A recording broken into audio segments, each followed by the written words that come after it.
सभी साथियों को नमस्कार। साथियों, आज की वीडियो में एसएसबी अधिनियम यानी सीमा सशस्त्र बल के अधिनियम के बारे में बात करेंगे। दोस्तों, यह वीडियो एसएसबी में सर्विस करने वाले सभी कार्मिकों के लिए काफ़ी महत्वपूर्ण है।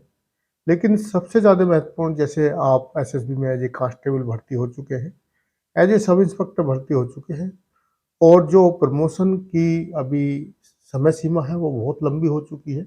लेकिन एक शॉर्टकट रास्ता है सभी पैरामिलिट्री फोर्सों में। आप एलडीसी एग्जाम के थ्रू अपना फ्यूचर बना सकते हैं या प्रमोशन ले सकते हैं। तो सबसे ज़्यादा महत्वपूर्ण तो एलडीसी एग्जाम के संबंध में है।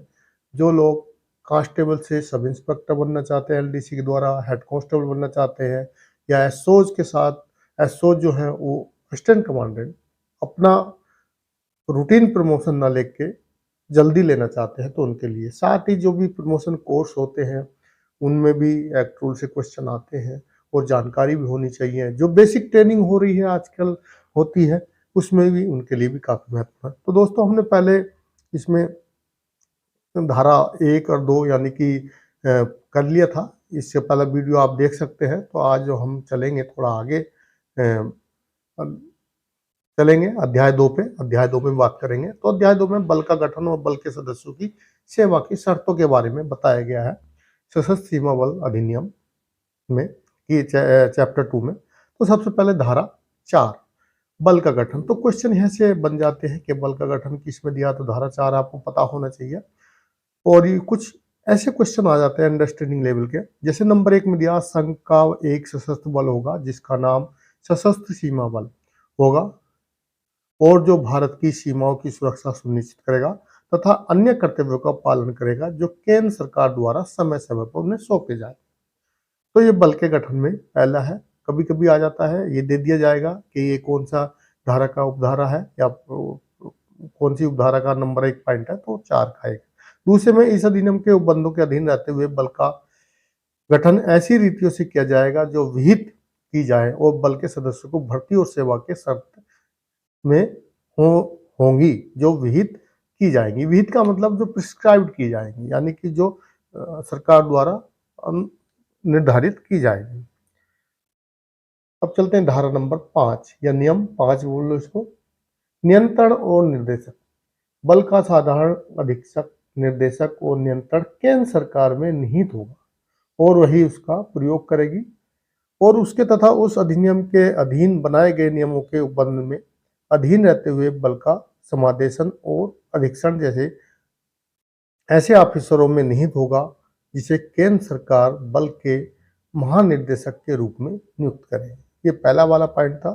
दूसरा पॉइंट इसका ये है, जो नियंत्रण की बात करें, इस अधिनियम के अधीन महानिर्देशक के कर्तव्य में निर्वहन में उसकी सहायता करने के लिए अपर महानिदेशक, अपर निरीक्षक, अपर उप महानिरीक्षक, अपर महानिरीक्षक, कमांडेंट और अन्य ऑफिसर होंगे जो केंद्र सरकार द्वारा नियुक्त किए जाएंगे या समय समय पर उनकी भर्ती की जाएगी।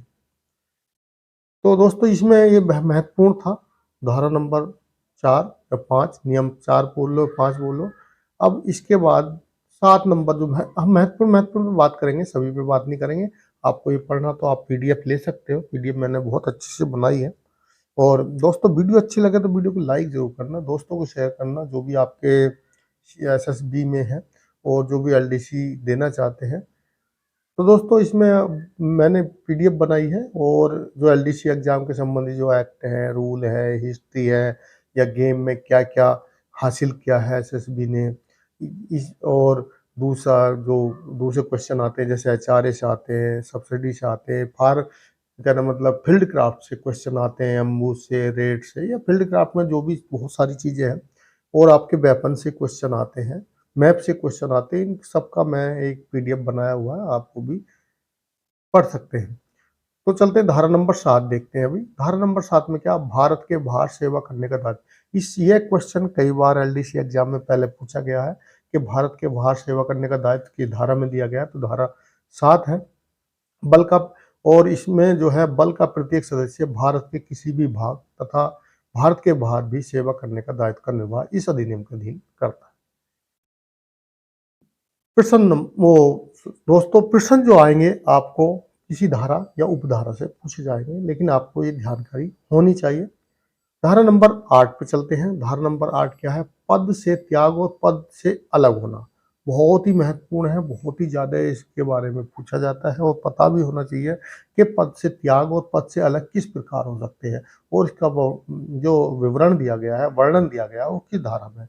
तो दोस्तों धारा तो इसकी 8 है, आप 8 करके कर सकते हैं। सरकार द्वारा नियुक्त प्राधिकरण की लिखित पूर्व अनुज्ञा के बिना, यानी कि कोई भी नियुक्त प्राधिकारी है या अधिकारी है, उसकी लिखित पूर्व अनुमति के बिना किसी भी व्यक्ति को अपने पद से त्यागपत्र या पद से अलग होने का अधिकार नहीं है। बल्कि किसी सदस्य को पद से त्याग और पद से अलग होने का अधिकार नहीं है, जो निम्न प्रकार होगा। अब निम्न में चलते हैं।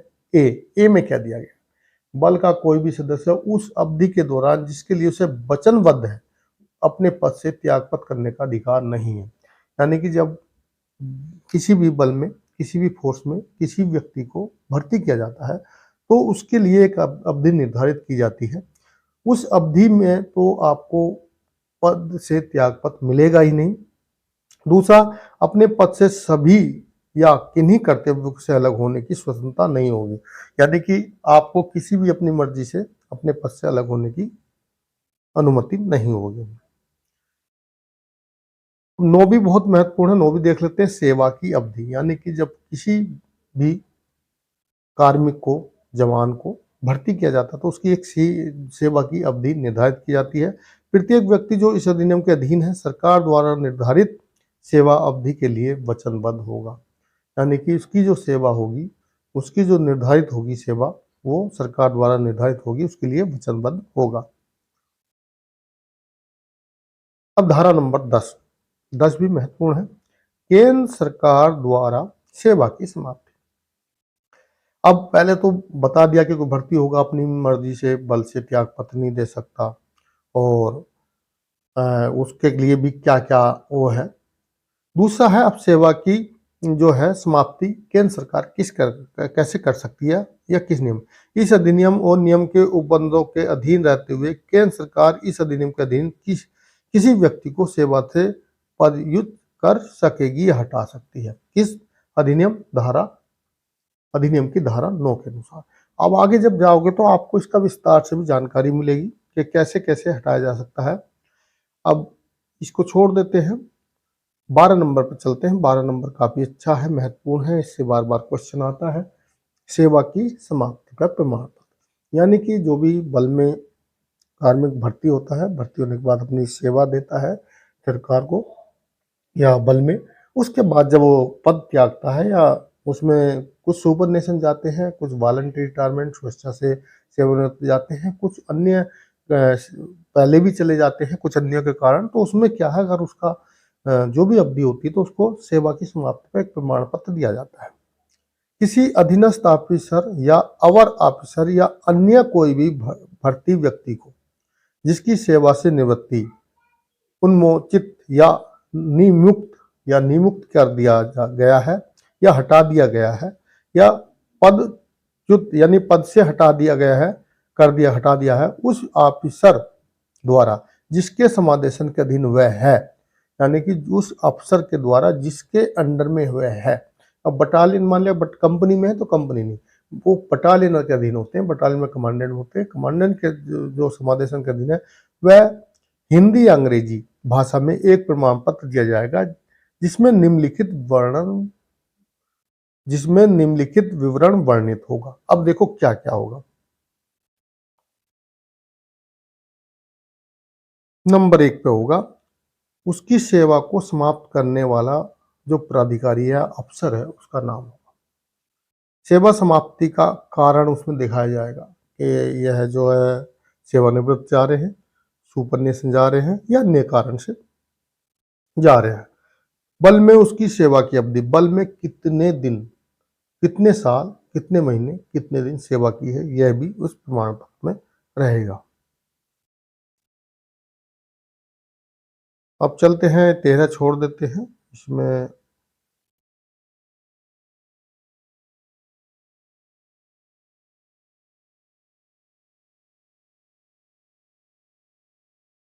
अध्याय 3 पे चलते हैं। अध्याय 3 को देख लेते हैं, इसमें अपराध है और अब इससे क्वेश्चन आते हैं। तो दोस्तों इसमें जो है अध्याय 3 में अपराध के बारे में दिया गया है। धारा नंबर 16, शत्रु से संबंधी और मृत्यु से दंडनीय अपराध, यानी कि कोई अपराध बल का सदस्य रहते हुए शत्रु से संबंधित होता है या कोई ऐसा मृत्यु से दंडनीय अपराध होता है तो उसके बारे में है। कोई व्यक्ति जो इस अधिनियम के अधीन है निम्नलिखित अपराधों में से कोई अपराध करेगा तो मृत्यु से दंडित अपराध माना जाएगा। नंबर 1, किसी ऐसे पद स्थान या गारद जिसको क्वार्टर गार्ड को जो उसकी जिम्मेदारी में सुपुर्द किया गया है, इसकी जिम्मेदारी में उसको सौंपा गया है रक्षा करने के लिए, या जिसकी रक्षा करना उसका कर्तव्य है, लज्जा पद यानी लज्जा के कारण रूप से परित्यक्त या समर्पित कर देता है, किसी को लज्जा से छोड़ देता है, समर्पित कर देता है, तो इस तरह का अपराध जो है मृत्यु से कारित होगा, मृत्युदंड से के बराबर माना जाएगा। ऐसे किसी व्यक्ति को जिस अधिनियम सेना, नौसेना, वायुसेना या संघ के किसी अन्य सशस्त्र बल से संबंधित किसी अन्य विधि के अधीन शत्रु के विरुद्ध कार्य करने से प्रवृत्त रहने के लिए, या ऐसे व्यक्ति को जो शत्रु के विरुद्ध कार्य करने से निरुत्साहित करने के लिए विवश या प्रेरित करने के लिए किन्हीं साधनों का या आश्रय प्रयोग करेगा, यानी कि कोई बल का सदस्य है, शत्रु के खिलाफ कार्रवाई कर रहा है या खुद भी है और उसको पता है लेकिन वो कार्रवाई करने के लिए नहीं करने दे रहा है या उसको बाधा पहुंचा रहा है, तो ऐसे इस अपराध की श्रेणी में आएगा। तीसरा, शत्रु की उपस्थिति में अपने आयुध, यानी कि शत्रु की उपस्थिति में अगर वहां पर शत्रु है और अपने आयुध, इसके जो भी अस्त्र शस्त्र, गोला बारूद, औजार या उपकरणों को बेशर्मी पूर्वक रूप से सत्याकृत करेगा, यानी कि उनको सुपर्द कर देगा, उनको दे देगा, या ऐसी रीति का कदाचार करेगा जिसका कायरता दर्शित हो, या फिर ऐसी कोई नीति या ऐसा एक्शन या ऐसी कार्रवाई दिखाता है कि वो कायरतापूर्ण लगती है, तो ऐसे अपराध से दोषी माना जाएगा। डी, जब शत्रु, आतंकी या किसी ऐसे व्यक्ति से जो संघ के विरुद्ध उद्ताप युद्ध है, यानी कि संघ मतलब हमारे भारत एक राज्यों का संघ है और हमारे भारत पे, हमारे देश पे अगर कोई ऐसा काम कर रहा है, विश्वासघात कर रहा है या वार्ताचार कर रहा है या आसूचना दे रहा है, यानी कि इंटेलिजेंस दे रहा है, तो वह भी इसी उससे कारित होगा अपराध से। धन, आयुध, गोला बारूद, सामान या प्रदान से या किसी भी अन्य रीति से शत्रु या आतंकवादी की प्रत्यक्ष या अप्रत्यक्ष सहायता करता कोई व्यक्ति बल में रहते हुए या अब तो बल के बाहर भी प्रत्यक्ष या अप्रत्यक्ष रूप से उसके साथ क्या करता है, सहायता करता है, तो भी इस ऐसे दोष से दोषी माना जाएगा। अगला है ऐप, शत्रु या आतंकवादी से के विरुद्ध सक्रियता के दौरान संघर्ष के समय कैंप में, क्वार्टर में मिथ्या अलार्म या सायम होने देगा, या ऐसी रिपोर्ट जो अलार्म या अपवाद पैदा करने के लिए प्रकृत हो फैलाएगा, या मान लिया शत्रु के साथ लड़ाई चल रही है, शत्रु के साथ युद्ध चल रहा है, गलत अफवाह फैलाता है, गलत अलार्म, तो इस तरह के अपराध से अपराध दोषी माना जाएगा। अगला है जी, संघर्ष के समय नियमित रूप से अमुक्त हुए बिना या छुट्टी के बिना अपने कमान ऑफिसर या अन्य वरिष्ठ अधिकारी को या अपने पद स्थान, गादर, क्रिकेट, पेट्रोल या दल छोड़ देता है। मान लिया छुट्टी मिली नहीं है या प्राधिकार बना कमान अधिकारी द्वारा और संघर्ष है, युद्ध चल रहा है या लड़ाई चल रही है और अपना स्थान छोड़ देता, तो इस प्रकार के अपराध से दोषी माना जाएगा। शत्रु द्वारा पकड़े जाने पर, युद्ध कैदी बनाए जाने पर स्वेच्छा से शत्रु पक्ष में कार्य करेगा, यानी कि किसी व्यक्ति को किसी भी अनऑथराइज ग्रुप द्वारा मिलिटेंट या इंसर्जेंट ने पकड़ लिया है और पकड़ने के बाद स्वेच्छा से शत्रु के साथ मिल जाता है, शत्रु की सहायता करता है, तो वह ऐसे अपराध से अपराधी माना जाएगा। ऐसे शत्रु को जो कैद नहीं है जानते हुए संज्ञा देकर या उसका संरक्षण देगा। शत्रु के विरुद्ध सक्रिया के समय, यानी कि कार्रवाई के समय, अलार्म के समय संतरी होते हुए अपने पद स्तर पर सो जाए या नशे में हो। जानते हुए कि ऐसा कार्य करेगा बल की या भारत के सैनिक, नौसेना, वायुसेना बलों की या उसके सहयोग करने वाले किन्हीं बलों को ऐसे बलों में भाग सकता है संकट डालने में, तो बल द्वारा दोस्तों मृत्युदंड के लघु दंड और अधिनियम में वर्णित भोगने के लिए उत्तरदायित्व होगा। यानी कि जो बल न्यायालय द्वारा भी दंड दिए जाएंगे और जो अधिनियम में अन्य दंड है उसके लिए होगा। दोस्तों आज की वीडियो में हम इतना ही चलते हैं, आगे और बात करेंगे दूसरी वीडियो में। दोस्त फिर मैं कहूँगा, अगर आप एलडीसी की तैयारी कर रहे हैं तो आप हमारे यूट्यूब चैनल को सब्सक्राइब कर लें, साथ में लगी बेल आइकन को दबा लें। आपको इससे संबंधी एलडीसी संबंधी कोई डॉक्यूमेंट्स पीडीएफ जैसे मेरे पास आपको अगर चाहिए, जो ड्रिल मैनुअल है वो पूरा अप टू डेट है। जेफआर से क्वेश्चन, डिल से क्वेश्चन आते हैं और डिल से वही क्वेश्चन आते हैं जो अपडेट होते रहते हैं। उसके साथ साथ आपको जेफआर यानी जनरल फाइनेंस रूल जो नया वाला है उसका भी पीडीएफ है, वो भी आपको मिल जाएगी।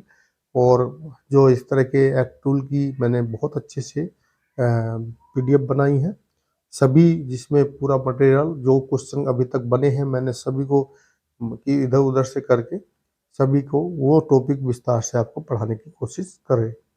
वीडियो देखने के लिए थैंक यू, धन्यवाद।